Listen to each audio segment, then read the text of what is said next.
I bet. You didn't just randomly open this video, did you? Was it the cool thumbnail that caught your eye? Maybe. Or you've been subscribed to this channel for a while and watch every one of our videos? Likely. Or most probably, you're one of the few who don't just want to blindly follow the crowd of clueless enthusiasts, but really want to understand and figure out how Bitcoin work in simple terms. Well, in any case, you've come to the right place. But before we start this video, let's take the example of 4 friends: Jimmy, Juan, Neil, and you. You often exchange cash, and it can be quite inconvenient. So, to make life easier, you set up a shared account or balance, where you record planned payments for the future. For instance, Jimmy pays Juan $10, Juan pays Neil $30, Neil pays you $20, and so on. This balance should be public and accessible to everyone. And let's say that at the end of the day, you all get together, review the list of planned payments, and settle up with each other according to that list. Consequently, the protocol for managing this list would look like this. First, anyone can add payments to the list. Second, at the end of the day, everyone gets together and settles up with each other. Third, it's a public balance accessible to everyone. However, this protocol doesn't seem very reliable yet. What's stopping Jimmy from adding a line to the list? Neil pays Jimmy $100 without Neil's knowledge. How can we be sure that every recorded payment is legitimate? For example, Neil could add his signature to this line, which would help everyone verify that he saw and approved it. But Jimmy isn't so simple. What if he decides to forge this signature? Does this mean we need to come up with a signature that cannot be forged? Yes. And that's where cryptography comes in. If you're thinking the same thing I am at first, it might seem impossible because the data making up this signature could just be copied by a computer. So, how do we protect against forgery? Let's try solving it this way. Each participant will have their own pair of keys, a public key and a private key, each looking like a string of bits. We'll call the private key the secret key, as it should be kept to oneself and not shown to anyone. In the real world, your signature always looks the same, but not always neat. In the digital world, it's a bit more complicated because it varies for different messages and is definitely neater than your friends'. It looks like a string of random bits, usually 256 bits long. If you change the message even slightly, it completely alters the signature that verifies the document. Simply put, to sign a document, you need both the document's content and your secret key. The secret key ensures that only you can sign the document, and the fact that the signature depends on the document's content guarantees that no one can just copy it and use it for a different message. Paired with the signing function is another function that verifies the signature using the public key. This function simply computes true or false, whether the signature was made with the private key corresponding to the public key used for verification. Confusing? Let me explain. The idea is to make it utterly impossible to create a valid signature without knowing the secret key. The best way to find the correct signature is by guessing and checking random signatures using the widely known public key for verification.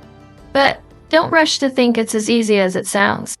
Let's consider how many possible 256-bit signatures there are. It's 2 to the power of 256.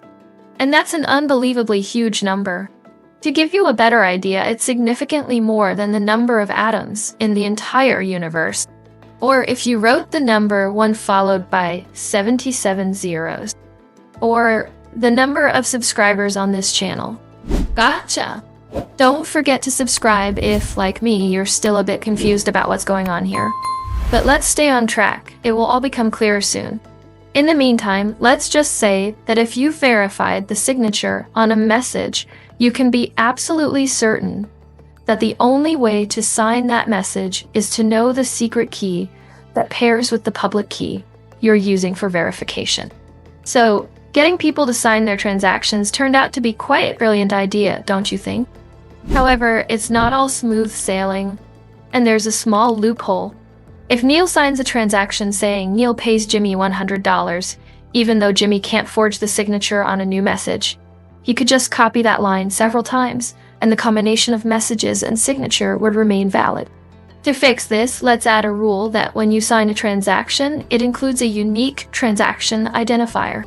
So even if Neil transfers $100 to Jimmy several times, each transaction will be different because of this identifier and will require different signatures. Okay, we've got Jimmy and Neil sorted out. But what if Juan records transactions in the list throughout the day for a total amount greater than he has? Unfortunately for Juan, he can't do this, because to prevent such manipulation, the list keeps a record of all previous transactions, so Juan can't transfer more money than he has. Interestingly, this system removes the connection between our balance and physical cash. Theoretically, if everyone in the world starts using this technology, the need for physical money will disappear entirely and become obsolete. After all, fiat money can be lost, damaged, stolen, and in the end, it's just inconvenient. Imagine people in Argentina or Uzbekistan. To buy a new phone, for example, you'd need to bring at least a suitcase of money in the former case, and at least several bags in the latter.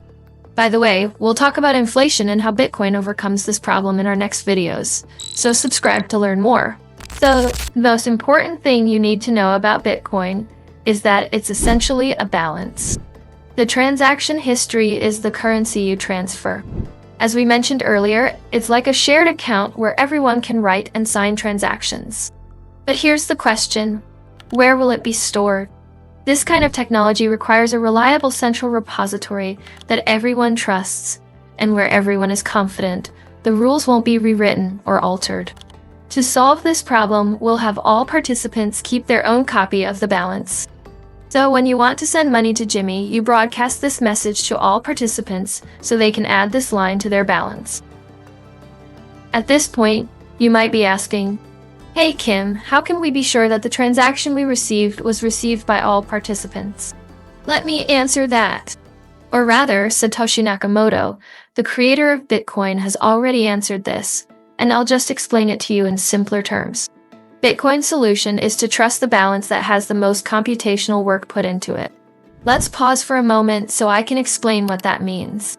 The main idea is that if you use computational resources to decide what to trust, it makes it so that incorrect transactions or disputed balances require an unrealistically large amount of resources to maintain. Now, this is a bit more than the bare minimum you need to know to start using Bitcoin.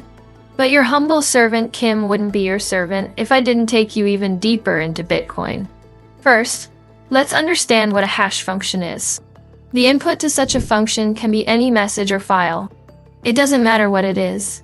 The output is a fixed-length string of bits, like 256 bits. This output is called a hash, and it looks random, but it's not truly random. The function will always give the same output for the same message. But if you change the message even slightly, like altering one letter, the resulting hash changes completely. If I showed you a string of zeros and ones and asked you to find a message that gives exactly that string using the SHA-256 function, the only way to do it would be to guess. Imagine someone showed you a list of transactions and said, "Hey, I found a special number. If you add it to the end of this list of transactions and apply SHA-256, the first 30 bits of the resulting hash are all zeros." The only way to find such a special number is to guess and check. So, this person probably had to try nearly 1 billion numbers to find it. But once you find such a number, it's very easy to verify. Apply the hash function and check if it starts with 30 zeros. In other words, you can verify that they did a lot of work without having to do it yourself. This is called proof of work, and it's crucial. All this work is directly tied to the list of transactions we're looking at. If you change even one of these transactions slightly, the hash changes completely, and you have to redo billions of attempts to find a new proof of work, a number that makes the hash of the new message with this number start with 30 zeros. Yeah, we've gone off on a bit of a tangent, but I hope you're enjoying this as much as I am. Now let's go back to our distributed balance system. All participants broadcast transactions, and we need a way to see their agreement on the correct version of the list. As I mentioned earlier, the central idea in Bitcoin is that everyone trusts the list with the most computational work put into it. Here's how it works. First, we organize our balance into blocks, each containing a list of transactions along with proof of work, a special number that makes the block's hash start with a certain number of zeros. Just as a transaction is valid only if signed by the sender, a block is valid only if it contains proof of work.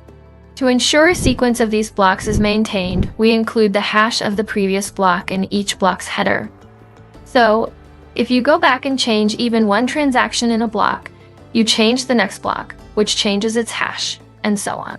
This would require redoing all the work to find new special numbers for each block, so their hashes start with 30 zeros. Blocks organized in this chain are called a blockchain. We have a video about blockchain on our channel, so after watching this video, I recommend you watch that one to reinforce your knowledge and make sure you understand everything. And even if you don't, it's okay. You don't need to know exactly how it works to use Bitcoin and blockchain. However, if you plan to invest in digital gold, meme frogs, or any other cryptocurrency, understanding how it works can only help. So now, in our updated protocol, we'll allow anyone in the world to be a block creator. This means they will see the transactions broadcasted by participants, gather them into a block, and do the work of finding a special number so the block's hash starts with 30 zeros. Once they find it, they broadcast the new block to all participants. And to incentivize block creators for their work, we reward them with Bitcoin. Block creation is often called mining because it involves a lot of work and creates new units of currency in the economy. But when you hear or read about miners, remember that all they do is take transactions, create blocks, broadcast those blocks, and get rewarded with new coins. For miners, each block is like a mini lottery where everyone guesses numbers as quickly as they can, and when one of them finds a number that makes the block hash start with a bunch of zeros, they win and get the reward. For regular users who just want to use the system for payments, instead of listening to transactions, it's enough to listen only to the block's miners broadcast and add them to their own copies of the blockchain. However, this isn't necessary if you use friendly applications where everything happens automatically. All you need to do is click the buy or sell button, and the app does all the work for you. Meanwhile, the key innovation in our protocol is this. If you receive two different versions of the blockchain with different transaction histories, you trust the one with the most work put into it, the longest chain. If there's a tie, just wait until another block arrives to make one chain longer. So even without a central authority, everyone maintains their own copy of the blockchain. To understand how this ensures a trusted system and how you can trust the payments in it, let's trace the steps needed to deceive someone in such a system. Suppose Juan tries to deceive Neil with a fake block, one that includes a line saying, Neil pays Juan $100, but doesn't broadcast this block to the entire network so everyone else still thinks he has that $100. To do this, he needs to find the correct proof of work faster than all the other miners, each working on their own block. This could happen maybe Juan wins this mini lottery before anyone else, but Neil will still receive new blocks from the other miners. Therefore, to keep Neil believing in this fake chain of blocks, Juan would have to do all the work himself, continuously adding blocks to this special chain for Neil, different from what he hears from everyone else. Remember protocol, Neil always trusts the longest chain he received. Theoretically, Juan might manage this for a few blocks, if he randomly finds blocks faster than all the other miners combined. But if Juan controls less than half the computing resources of all miners, probability theory guarantees that the chain created by other miners will grow faster. So eventually, Neil will discard Juan's chain in favor of the longer chain everyone else agrees on. Note that this means you don't have to trust a new block immediately. It's better to wait for a few new blocks after it. If you don't get any conflicting chains, you can be confident this block is part of the blockchain everyone uses. Now we've covered all the main ideas. This is also how many other cryptocurrencies work, which we didn't discuss today, but we'll cover in future videos. A few details remain. Earlier, we said that proof of work could be a special number that makes the block hash start with 30 zeros.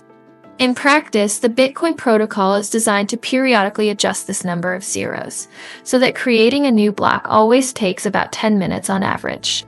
So the number of miners doesn't affect the speed of finding new blocks, since the difficulty of finding a new block in the Bitcoin network is automatically adjusted every 2016 blocks, roughly every 2 weeks.